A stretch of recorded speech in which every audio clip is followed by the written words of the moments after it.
Prevarila dečka pred milionima čim je ušla u zadrugu. Ćerka slavne srpske šampionke razočarala naciju. Od nje očekivali prave vrednosti. Ona odmah ostala bez gaćica.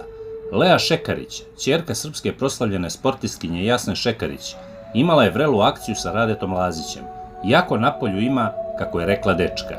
Naime, njih dvoje su se tokom žurke ljubili, a Rade se tada obratio u kameri Jasni Šekarić i poručio da se nada da će biti dobar zet.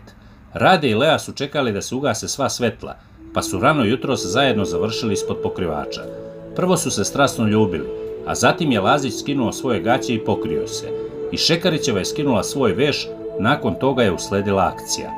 Šekarićeva je svojom rukom zadovoljavala Lazića, a nakon akcije su zaspali zagrljeni.